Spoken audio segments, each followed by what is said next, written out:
आता पाहूया 36 जिल्ह्यातल्या 72 महत्त्वाच्या बातम्या।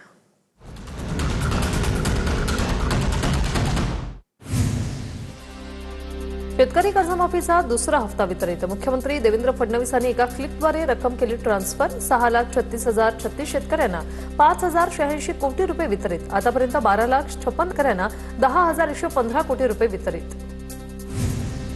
प्रत्येक पात्र शेतकऱ्याच्या खात्यात पैसे जातील आणि नियमित कर्ज भरणाऱ्यांच्या खात्यात 50,000 रुपयेही देऊ, मुख्यमंत्री फडणवीसांची माहिती। कर्जमाफीची तिसरी यादी आज किंवा उद्या जाहीर होण्याची शक्यता। तिसऱ्या यादीत तब्बल 6,30,000च्या जवळपास लाभार्थी शेतकऱ्यांसाठी एकूण 5,080 कोटी रुपये वितरित होणार असल्याची माहिती। लातूर जिल्ह्यात पावसाअभावी सोयाबीन पिकाची वाढ खुंटली। पिकाची वाढ खुंटल्याने उत्पादन कमी होण्याची भीती, तर पावसाअभावी लातूरमधील सर्व खरीप पिकं धोक्यात आल्याने शेतकऱ्यांच्या चिंतेत वाढ।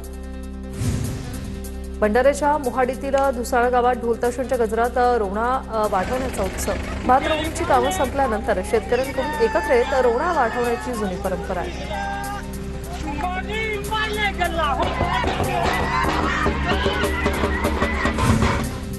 वाशिममध्ये 25 ऑगस्टपासून FFS ॲपद्वारे आता खत नोंदणी आणि खरेदी सुरू होणार आहे आणि यामुळे खताचा काळाबाजार रोखण्यास आणि दुकानांमधील गर्दी टाळण्यास मदत होईल। या संदर्भात कृषी व महसूल विभागाकडून व्यापाऱ्यांना प्रशिक्षण दिलं जाणार। इंद्रायणी भाताच्या पिकाला बहर आल्याने मावळात बेंदणीच्या कामाला वेग आलेला आहे। इंद्रायणी वाणासोबतच आता मावळ तालुक्यातील विविध प्रकारच्या भाताच्या वाणांचीही लागवड होते। समाधानकारक पावसामुळे मावळातील भात पिकं जोरदार बहरली आहेत। महाराष्ट्र राज्य द्राक्ष बागायतदार संघाचे 66वे वार्षिक अधिवेशनाला शरद पवार यांची प्रमुख उपस्थिती। राज्यभरातील द्राक्ष बागायतदार अधिवेशनाला उपस्थित। हतनूर धरणाच्या पाणलोट क्षेत्रात पाण्याची आवक वाढली। हतनूर धरणाच्या 4 दरवाजांमधून 53,000 क्युसेकने तापी नदी पात्रात विसर्ग। नागरिकांना सतर्क राहण्याच्या सूचना। धुळे जिल्ह्यातील प्रकल्पांमध्ये 70% जलसाठा। प्रमुख 7 जलसाठ्यांमध्ये जलसाठा 50%च्या पुढे न गेल्याने पावसाची प्रतीक्षा। पाऊस न पडल्यास पाणी टंचाईचं संकट येण्याची शक्यता। सांगलीच्या भिलवडीतील ऐतिहासिक कृष्णा घाटावर होड्यांच्या शर्यतीचा थरार। स्पर्धेवेळी कृष्णाकाठच्या परिसरात उत्साहाचं वातावरण। शर्यती पाहण्यासाठी परिसरातील नागरिक, जलक्रीडा प्रेमींची गर्दी।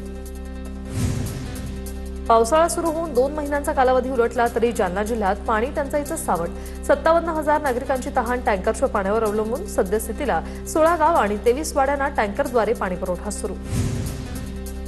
गडचिरोलीत पुराचा तडाखा। मृतदेह घेऊन जाणारी रुग्णवाहिका पुरात अडकली। पुराचं पाणी वाढल्याने या मार्गावरील दोन्ही बाजूची वाहतूक पूर्णपणे ठप्प। पामुल, गौतम आणि इंद्रावती नद्यांना पूर आल्याने भामरागडचा संपर्क पुन्हा एकदा तुटला।